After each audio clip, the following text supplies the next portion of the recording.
Hi guys, I hope you're good. I hope you're well and excited for our lesson today. We are still working with exponents, and what you're working with today is specifically the exponential equations, where we look into the same base, one power doubles the other. So that's what we'll be doing on this lesson, guys. So please grab that pen and paper because we need to go through some stuff together. Okay, so the first part of our lesson today looks into understanding what exponential equations are, and exponential equations have the unknown variable in the exponent. So the unknown variable, guys, needs to be the exponent. That is why we call them exponential equations, because the unknown value is the power, or it is the exponent.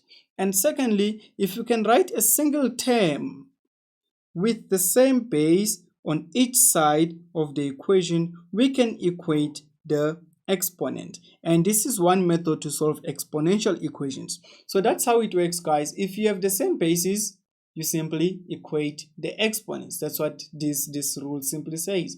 If the bases are the same, we equate the exponents. And moving on from that, now that we have seen the definitions of exponential equations, we need to start thinking about how to solve equations involving them. And in this section, we'll look at solving exponential equations where we have the same base, one power, but we double the other one. And also, guys, it is imperative to always remember the laws of exponents every time we work with them. We need to go back to our rules, guys, because we make use of them on this lesson. So every lesson we go back to the exponential rules, and we do have lessons, guys, on the laws of exponents. So please go to the beginning of this chapter on exponents, and you will find all the laws of exponents, all the laws that you need to know, so that you will not struggle when we work with this topic. Okay, so an example that I have for you today, which will be very useful, is if we have an example of the same base, for example b, and b we power it with x, and the same x, we have the same base b again, and we have y. We can simply say x is equal to y. Why do we say that? Because we have the same bases. So the moment you have the same bases, you have the right to simply equate the exponents. So it becomes that easy for you because the bases are the same, then the exponents need to be equal. And now, going straight to the example so that we can try to understand our problem. And you can see it says solve the following equation, but when you read the question, it says 2 to the power of x equals to 4 to the power of x plus 1. The bases are not the same at this point. What do? You try to make the bases the same. This is how we're going to do it. So this is going to be 2 to the power of x. So we can't simplify 2 to the power of x any further, but we know that 4 can be written as 2 times 2. And this means you have 2 to the power of 2. So I can write this as 2 to the power of 2 and have x plus 1. And you can now expand the first part. So this is going to be 2 to the power of x. So we bring back 2 to the power of x as it is. We equate this to 2 to the power of 2x, and we multiply the 2 again with 1, and that's why you find yourself with a plus 2. Now at this point, your bases are the same. You simply equate the exponents. So equating the exponents, this will be x equal to 2x plus 2. And once you find yourself in such a situation, you simply group the like terms together because we have a linear equation. So this is going to be x minus 2x equal to 2. And what is x minus 2x? That is the same as 1 minus 2. So you simply have minus x equal to 2. But guys, you are not done if you find yourself with such an issue, because you're trying to solve for x. So if you try to solve for x, you need to divide any value that is disturbing x. And this time around, it is a -1. So we're going to divide both sides by -1. So that is why the value of x is given by negative 2. So that is the answer, or that is how we find the value of x in this type of a problem. So now let's go to example number 2 and see if we'll be able to solve it quite easily. So as you can see, it says solve the following exponential equation, and you are given there 3 to the power of 2x, and you equate this to 9 to the power of x minus 4. So finding yourself in such a situation, guys, as you can see, we have one power which is doubled on the other side, but the bases are not the same. How do you then solve this kind of a problem? This is how we do it, guys. So you simply say this is 3 to the power of 2x equal to what? Equals to, so you're looking at 9. 9 is 3 times 3. So it simply means we have 3 to the power of 2. So if I have 3 to the power of 2, I open, this is x minus 4. And this now we can simply distribute 2 there. So you have 3 to the power of 2x.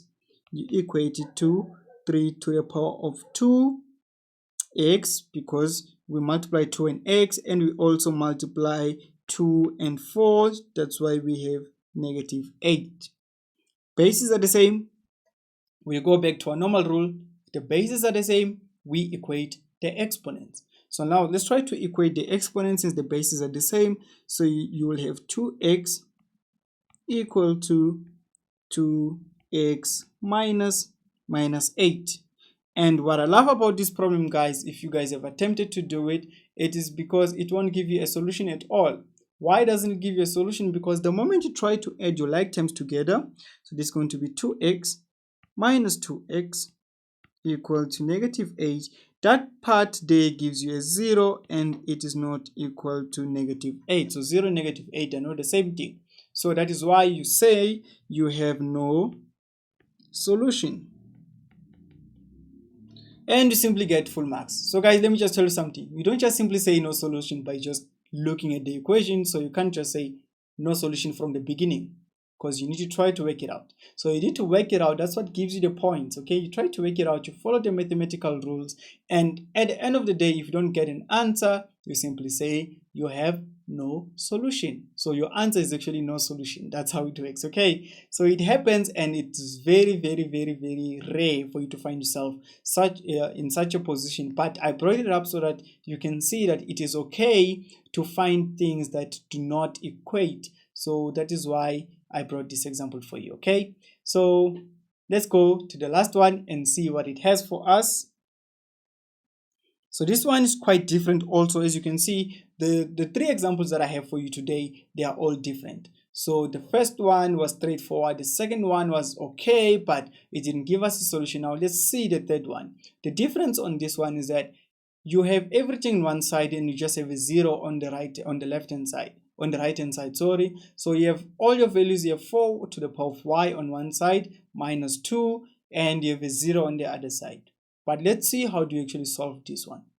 So to solve this equation, guys, we need to ensure that the 2 goes to the other side.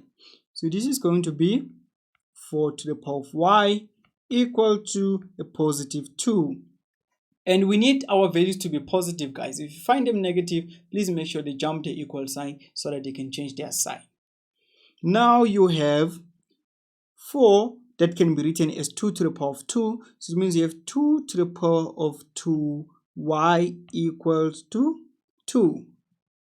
And another difference on this problem is the fact that if you can look into your right hand side, you simply have 2. But what is the power on that 2?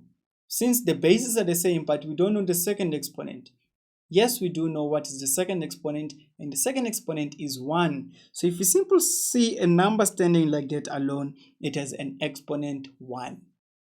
And if you have an exponent 1 like that, you simply now, because you have two bases which are the same, you simply have 2y equal to 1. If you have 2y equal to 1, which value is disturbing y? It is 2. So we divide both sides by 2, and you are left with y equal to 1 over 2. So this one was quite simple, probably 2 marks or 3 marks, but you need to understand all 3 equations, guys. All 3 examples that we did, they are very, very, very important for you, and you will definitely need them for your exams. So if you've managed to master all 3, then you are ready for your exams. Okay, so guys, thank you for joining me today on this lesson. Please keep on practicing the laws of exponents, because you really need them and you need to understand them. And guys, I'll definitely see you on the next lesson.